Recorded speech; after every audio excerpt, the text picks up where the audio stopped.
Es un grato honor poder estar saludándole en el nombre del Señor y estar transmitiendo la palabra del Señor. Queremos continuar con el tema el arrebatamiento.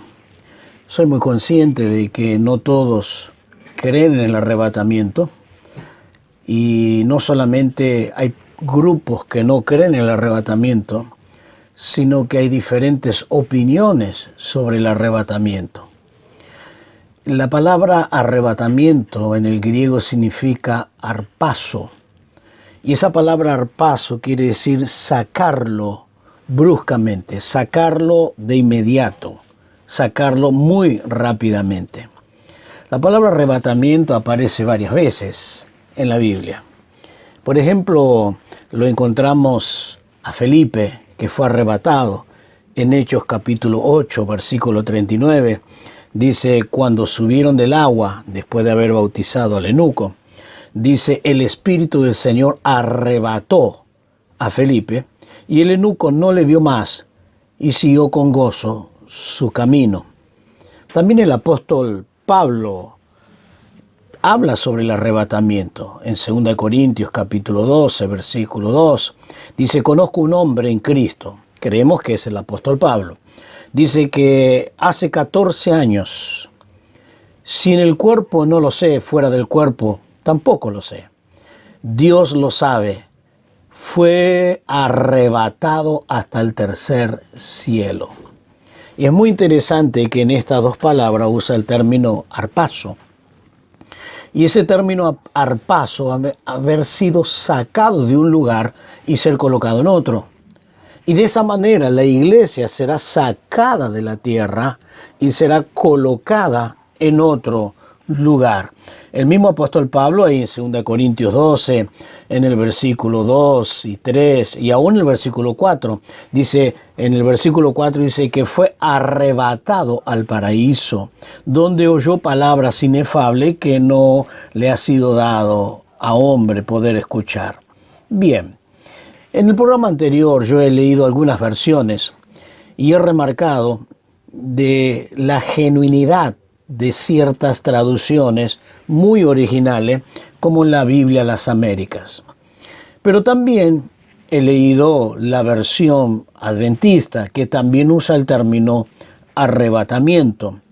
Pero en esta ocasión yo quisiera leer también la de los testigos de Jehová, que también ellos no creen en el arrebatamiento. Y dice la Nueva Traducción Viviente, dice, luego junto con ellos nosotros los que aún sigamos vivos sobre la tierra seremos arrebatados. Entonces, en todas las traducciones usa el término arrebatado. Yo no encuentro razón por qué negar el arrebatamiento. ¿Por qué negar esta verdad tan importante? ¿Por qué negar esta doctrina tan fundamental para la vida de los cristianos? Pero también el otro grupo que suele negar el arrebatamiento y que el Señor colocará sus pies aquí en la tierra y empezará el milenio y nada más, son los católicos.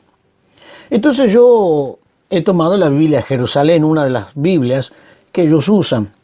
Y la Biblia de Jerusalén dice, luego nosotros, los que vivimos, los que hayamos quedado, seremos arrebatados.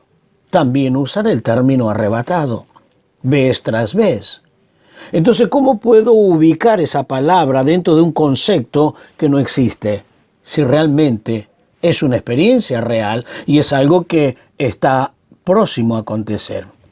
Entonces, uno de los conceptos por lo cual niegan, y he estado investigando, ¿por qué lo niegan? Una de las razones que lo niegan, hay varias razones, hay varios motivos, y este programa no da para explicar detalladamente los detalles de todo lo que viene aconteciendo a través de la historia sobre las diferentes doctrinas. Uno de los conceptos que ellos toman es que hay muchas personas que han colocado fechas, que Jesús vendrá tal año, tal día, y no aconteció, y que nunca va a acontecer.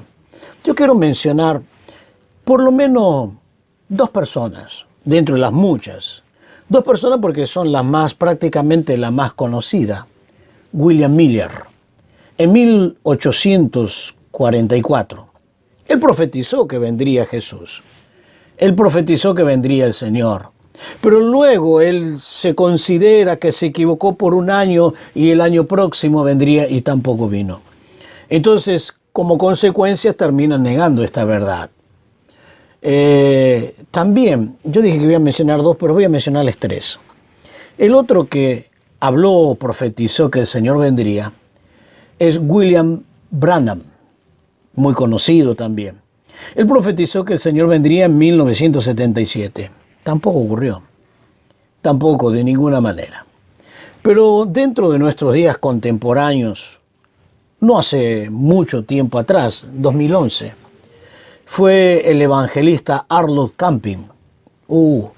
Se difundió su pronóstico que el Señor vendría. Lamentablemente, él es uno de los muy excelentes predicadores, pero lamentablemente aquí se equivocó. Y él profetizó o consideró que el Señor vendría en 2011. Con esto no quiere decir que vamos a negar una verdad tan contundente en la Biblia. Ellos erraron, tomaron el camino que el Señor Jesús nos niega que tomemos, que ninguno sabe ni el día ni la hora. Entonces, no podemos nosotros tomar ese camino. El Señor Jesús realmente va a venir y hay un arrebatamiento.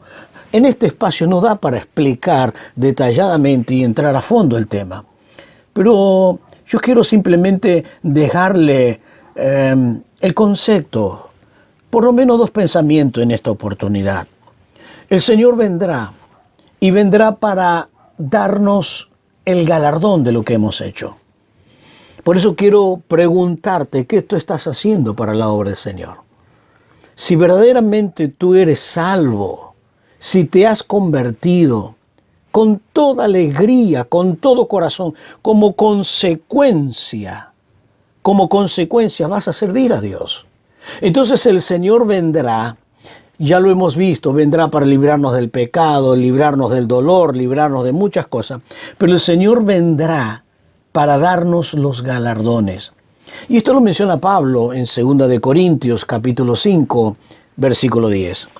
Y él dice, porque es necesario que todos nosotros compadezcamos ante el tribunal de Cristo, no en el trono blanco, no en el juicio final, no en el día de Jehová. Por favor, estos términos hay que prestarle mucha atención porque hay una gran diferencia. El día de Jehová, el trono blanco. No, todos nosotros. ¿Quiénes son nosotros? Los salvos, los que han recibido a Cristo. ¿A dónde compadeceremos? En el tribunal de Cristo, en el Bema. Bema, que quiere decir plataforma de los triunfadores. Allí donde Él va a estar, Cristo va a estar en la plataforma de los triunfadores.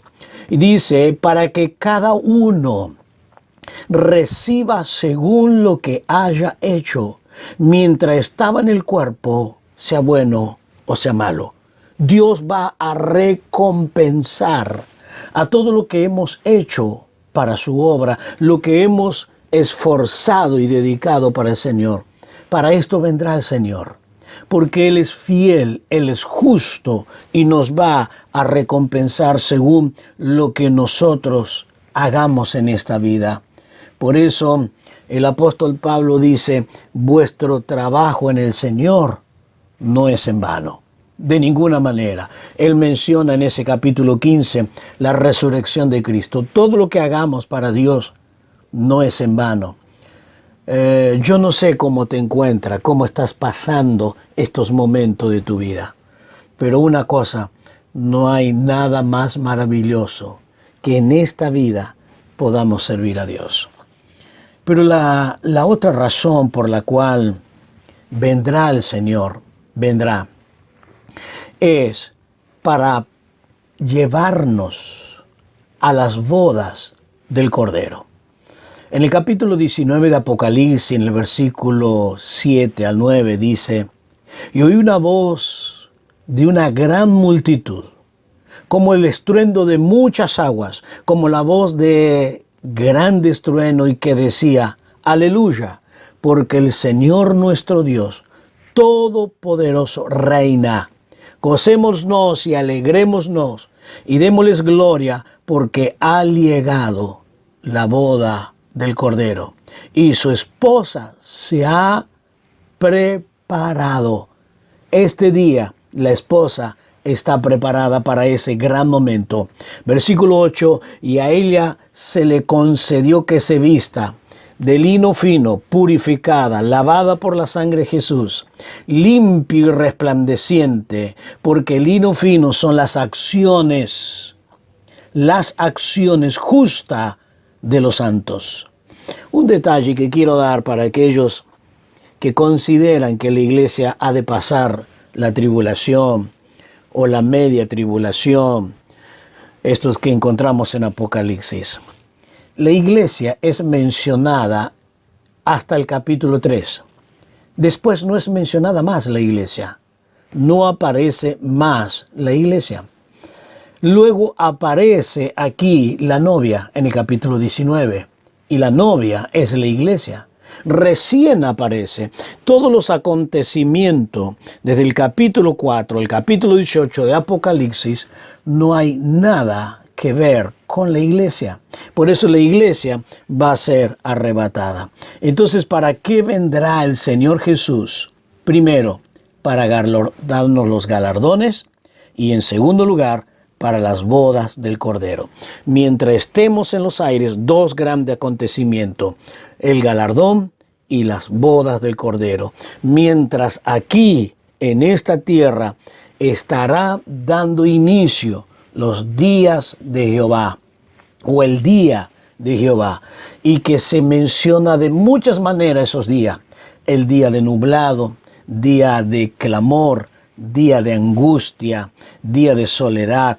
Muchos nombres se le da en la Biblia a estos días tremendo que vendrán. Oiga, van a venir 21 juicios. Tremendo. ¿Por qué usted niega una doctrina tan fundamental que es el arrebatamiento? Y para cerrar, simplemente en 1 Tesalonicenses 4:17, dice, luego nosotros los que vivimos, que hayamos quedado, seremos arrebatados con ellos en las nubes. ¿Cómo puede decir que el Señor pisará en la tierra? Él va a venir, va a pisar, pero luego, después de haber arrebatado, mientras que aquí estaremos en las nubes con el Señor. Que Dios te bendiga. Piensa, prepárate, porque Cristo viene pronto. Padre, muchas gracias por esta oportunidad, por darnos este privilegio de poder servirte. A ti sea la gloria y la honra por todo. Bendice a todos los que nos escuchan, a todos aquellos, Señor, que están dudando de esta verdad tan fundamental. Señor, yo no puedo convencer a nadie, pero solo tú puedes traer convicción para la gloria de tu nombre. En el nombre de Jesús. Amén y amén. Dios te bendiga ricamente y que tengas un gran día en la presencia del Señor. Amén.